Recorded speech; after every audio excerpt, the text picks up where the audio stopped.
Some of the unexpected developments that we have already seen in 2025 will significantly change how we look ahead to the 2026 elections in Iowa. Hi, I'm Dave Price. One of the people involved in this is a former school superintendent turned state senator, Linn Evans of Orillia. He wasn't thinking about this when the year started, but now he is planning a run for Congress. Because he's 6'5", but his conservative record, that's no tall tale. Randy Feenstra is one of the reasons that Evans is changing his plans. Instead of running for re-election in Iowa's 4th congressional district, Feenstra is planning his campaign for governor. Of course, that's because Governor Kim Reynolds said in April that she is no longer running for re-election. Evans hadn't planned on running for Congress before, but he also hadn't planned on what happened during this past legislative session. Some landowners had demanded protection so they would not be forced to allow access to their land for a private company's carbon pipeline project. Evans was one of the 12 Republican senators who took a stand, both privately and then publicly, against their own party leadership. So they issued an ultimatum: either allow the vote or they would not support the Republican budget agreement. Leadership relented, the vote happened, and now it's up to Iowa's governor whether it becomes law. So one way or the other, that issue may follow Evans in this race for Congress. As a state senator, you were part of the debate about eminent domain restrictions on the federal level. That may be talking about whether tax credit should be available for projects like that. Where will you fall on that? Well, I was pretty vocal on my stance, and it's all because I always put the needs of the individual above the needs of big business or government. And I think you've witnessed that in me as you cover the state house. It's been pretty consistent. When I get out to Washington, now this will probably be decided before I would ever get out there, but I would certainly hope that those who are making the decisions out in Washington right now would consider the needs of the individual over the needs of economic development and big business, and hear their voice as well, and because I certainly would if I'm out there. Your background's education. So what would you want to accomplish with that on a federal level? Okay, Dave, this is going to be an interesting answer from an educator, just so you know. But the current Department of Education was formed during the Carter administration. 79, I believe, is when it was rolled out, enacted in 80 or thereabouts. I contest, and I have all along, that it's unconstitutional in its nature, that the 10th Amendment of the Constitution delineates what are the rights of the federal government as compared to the rights of the states. And if you read that, there's nothing in there that gives the federal government the right over education. So they're assumed the right of the state or the individual.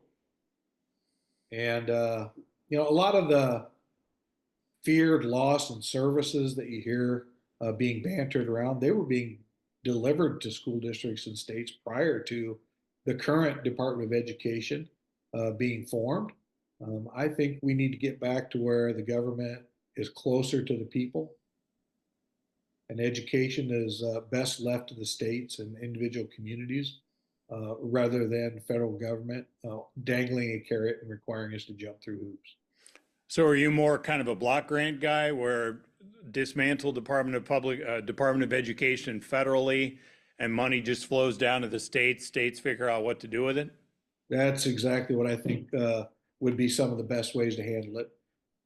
There's going to be, like your nutrition dollars, those were coming down to the states prior to the current Department of Education. It was just coming out of a different department.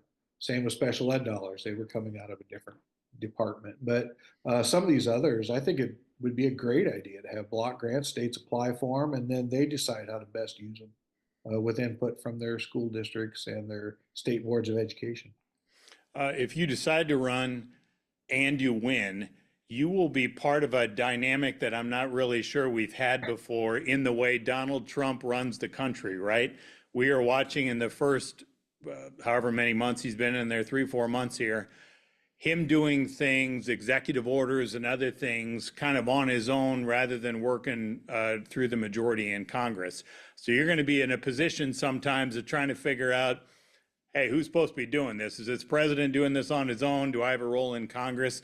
So kind of philosophically, maybe not really about issues, but what should Iowans expect from you there in how you see your role as a member of these 435 folks in the House? Sure. If you remember, I was one of the early endorsers of Donald Trump during the caucus. I even spoke on the president's behalf at 3 of his caucus rallies. I was supposed to at a 4th, but Iowa weather took us out on that one. I've had We an caucus in the winter. That's what happens, yes, right? we do. Yes, we do. And I've had an opportunity to meet the president and converse with him backstage. And he is a very genuine person. He's not always what he presents himself on stage, but I love his aggressiveness. He's not going to sit back. He knows that he's got 4 years in office here to really make a huge difference this go around. I'm in support of much of what he's doing, but just know, as I've proven at the Capitol, I have enough grit and determination myself that if I need to speak out, make my voice heard, even if it isn't always in line with the current direction, I'm not going to be afraid to do that on behalf of my individual constituents back home. I'd close out with kind of an inside baseball question, but do you have an internal timeline about how you have to gameplay this decision? You said you'd probably have a better feel of fundraising support, all that stuff within about 30 days. As you well know, there are some colleagues at the State House who are also maybe looking at running. So how do you decide if you think you are the guy to try to be the party's nominee? Well, we're going to do a 30-day blitz. During that time, we're going to be gathering enough data. You know, people say, you know, how are you feeling about this? And, you know, Dave, I sleep like a baby. I wake up every 2 hours crying. It's a John McCain line. But ultimately, we're going to know at the end of that 30 days are close where this is something we need to continue. I'm confident in my abilities. I'm confident that I match up the characteristics of somebody that can represent the 4th district, you know, faith, family, hard work, determination, grassroots. I'm a rural Iowa kid. I'm back in my hometown where I was raised and raised my family in this same district. It's the best place to live, work, and raise a family. I can't think of another place in the country that would be a better place to live, work, and raise a family. And I'm looking forward to the opportunity. Ryan Melton, an insurance manager and Democrat from Nevada, has announced that for the 3rd straight election, he will run for the 4th congressional district seat. Perhaps that's an expected development. The unexpected that Lynn Evans is in this conversation on the Republican side, and Randy Feenstra may not be, for this race at least, in 2026. That is Inside Iowa Politics for this week.